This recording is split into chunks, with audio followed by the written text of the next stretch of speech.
Dixo Daily presenta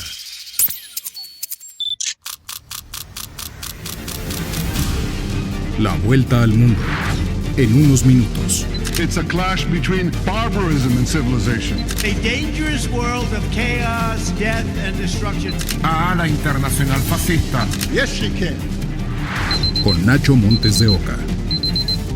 Bienvenidos a otro vuelo de El Globo, y tenemos que volver a hablar de Trump porque después de 3 días de caída de los mercados, el mundo entró en un proceso de recesión y no es solamente Estados Unidos el que está enfermo, sino que tenemos otra epidemia, pero esta vez de trumpitis. Porque Trump hace cosas que afectan a todo el mundo y vamos a tratar de darte una explicación del por qué. Hay intentos de poner algún orden en las decisiones que toma basadas en la economía, que quiere pagar la deuda bajando los tipos de cambio, que quiere industrializar, que en realidad lo que quiere es traer las empresas de regreso. Te vamos a demostrar que ninguna de esas explicaciones funciona. Y te vamos a ofrecer otra. Y no es por jactancia, sino porque a veces hay que salirse de la caja y pensar si los problemas de la economía no obedecen a algo que va más allá de los números de los economistas. Así que empecemos. Partamos de un principio, que es que Trump fija los aranceles a partir de la idea de reducir ese enorme desequilibrio que tiene entre importaciones y exportaciones. En contra de Estados Unidos son 910.400 millones de dólares. Más que la mayoría de los PBI del mundo. Es muchísimo dinero. Pero bueno, ese es el déficit de bienes. Quizás la gente no sabe que además de los bienes se exportan servicios. Por ejemplo, cuando vos pagás una licencia de tu Windows, cuando contratás Netflix, esas son exportaciones de servicios. Y entonces ahí ya la cuestión cambia porque Estados Unidos exporta servicios por 1.08 billones y contrata por 773.000, con lo cual tiene un saldo a favor. O sea, le está debiendo al mundo, según los términos de Trump, 342.000 millones de dólares. La cosa cambia cuando uno empieza a salirse de los discursos economicistas, ¿no? Porque aparecen otras cifras. Y porque hay mucho interés en darle la razón o demostrar que está equivocado. En este caso no nos interesa darle duro o acariciar a Trump. Lo que nos interesa es la verdad. ¿Cómo se aplicaron los aranceles? Supuestamente era porque otros países ponían aranceles y porque había un desequilibrio. Vos fíjate que no. Supongamos que vamos al tema de los aranceles, que es una represalia.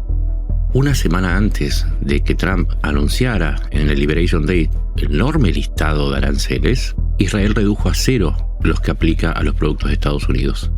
Y aún así le pusieron un 17% de aranceles. Es decir, que recíproco no pareciera ser, y además con el principal aliado en el mundo que tiene Estados Unidos, así que tampoco pareciera obedecer a ese criterio. Y mucho menos si vos vas a fijarte las cifras de América Latina. Perú le vendió bienes por 8.800 millones y le compró por 11.000 millones, es decir, Estados Unidos es superavitario con los peruanos. Chile tiene un déficit con Estados Unidos, le compra además por 1.500 millones. Y Brasil por 7.400 millones. A todos ellos se les aplicó un 10% de arancel. Entonces, ¿no era que corregían el desequilibrio? Algo huele mal en Dinamarca. De hecho, si se aplicaran para corregir déficits de Estados Unidos, América Latina gasta 43.700 millones más comprándole a Estados Unidos de lo que le vende. Y toda la región, excepto quizás Venezuela, recibió un 10%. Da lo mismo. Argentina, que tiene un superávit de 247 millones, recibió lo mismo que Chile, Perú y Brasil, 10%. 10% para toda la casa invita a Trump. Entonces el criterio no es el desequilibrio. Tampoco parece ser que tenga que ver con, ya lo dijimos, con el fentanilo. El fentanilo entra mucho más por México que por Canadá y a los dos se le aplicó un 25%. ¿Cuál es el criterio? Porque, además, pensemos quién se salvó.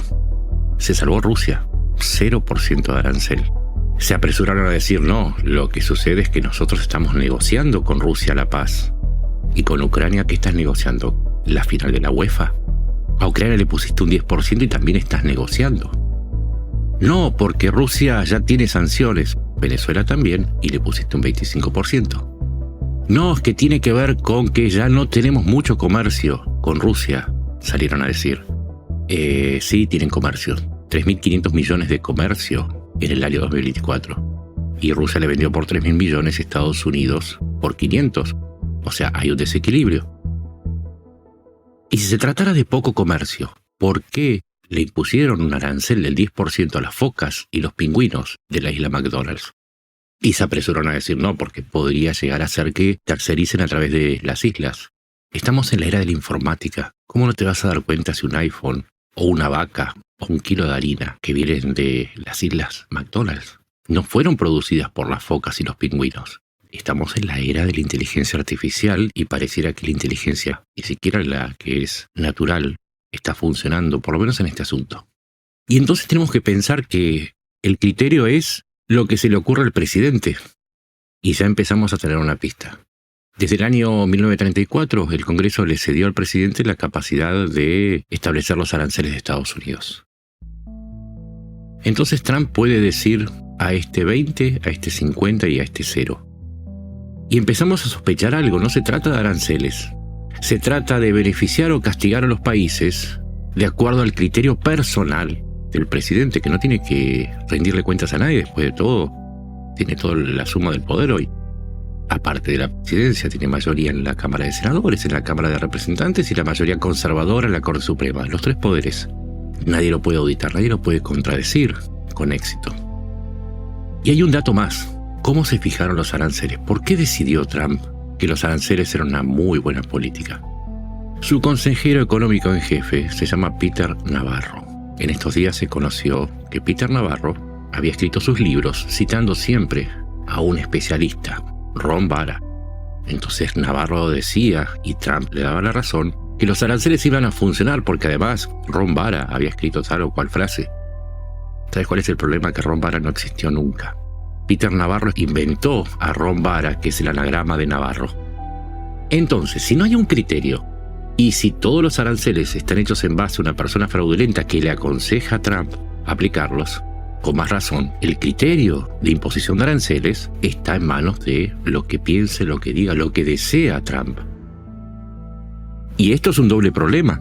Es como una espada de 2 filos. Uno apunta hacia afuera y otro apunta hacia adentro.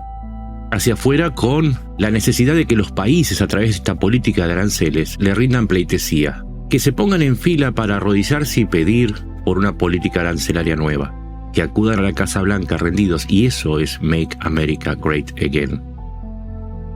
No importan los resultados económicos, no importa que las bolsas hayan caído, que haya recesión, lo que importa es que los países acudan a Estados Unidos a postrarse no ante Estados Unidos, sino ante su presidente, que es el único que puede dar y quitar. El otro filo apunta hacia adentro, porque un sector económico puede ser beneficiado o arruinado por los aranceles. Los automóviles, esos 6 millones de los 16 millones que compran los norteamericanos, son extranjeros. Por supuesto, si le ponen aranceles altos, los autos extranjeros van a ser más caros y por lo tanto van a preferir los autos norteamericanos. Ahora, si se le bajan los aranceles, porque el presidente lo decide, va a tener a los industriales de la industria automotriz golpeando las puertas de la Casa Blanca. Y eso es poder. En los 2 extremos de la espada se construye poder. Y entonces uno empieza a darse cuenta que lo que hace Trump es establecer reglas que no tienen ningún sentido, como lo vimos, y que el único sentido de este sinsentido es que finalmente decide Trump de acuerdo a su gusto y a su criterio. Y entonces ya no tiene que ver la aplicación de aranceles con la teoría económica, ni siquiera con la teoría política, a menos que hablemos de construcción de poder, sino más bien con la psicología y el perfil de Donald Trump, sus gustos, sus deseos ideológicos y hasta su antipatía. Porque si no le gusta a un país, los aranceles van a reflejar ese gusto. Y si lo adora, también. ¿Entendemos lo que es construcción de poder hacia adentro y hacia afuera?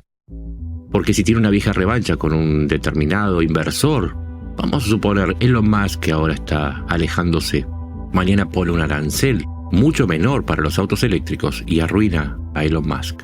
o le pone un arancel mucho más alto a las exportaciones de bienes y servicios y arruina a Elon Musk.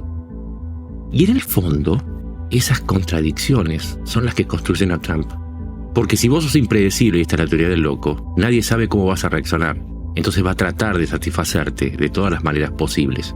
Y a la hora de negociar, eso es un activo valiosísimo. Y ahora vamos al final, porque entonces, ¿esto qué significa en la economía?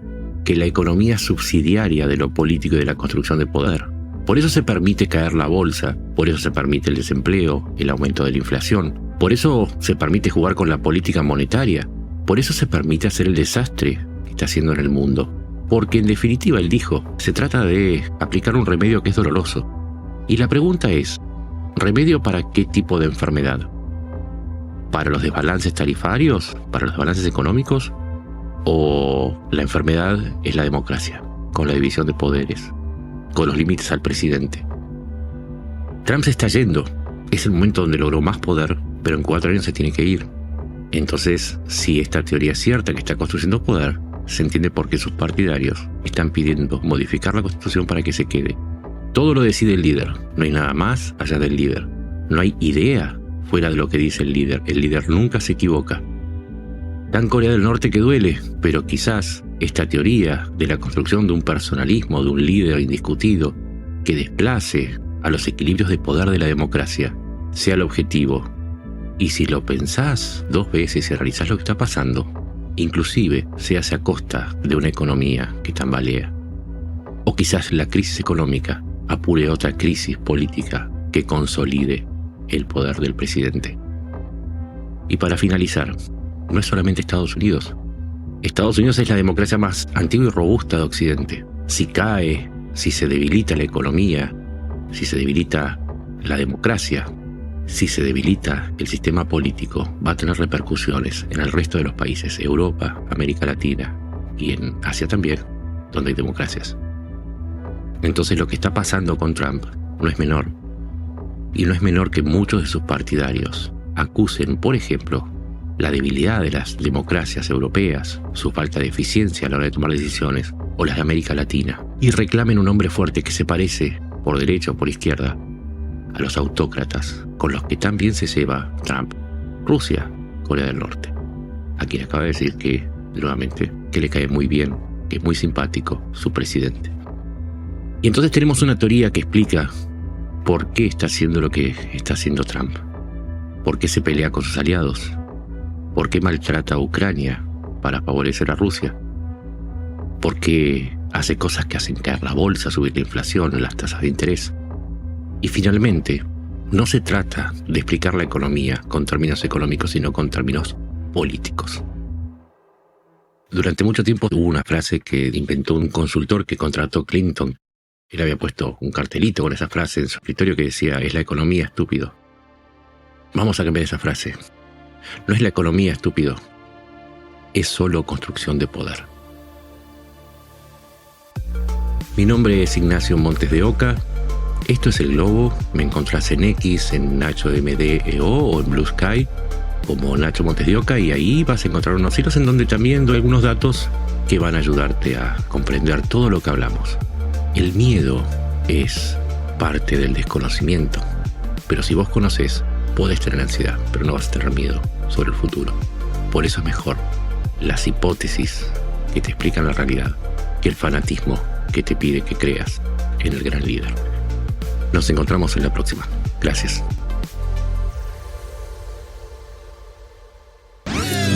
Una producción de Dixo.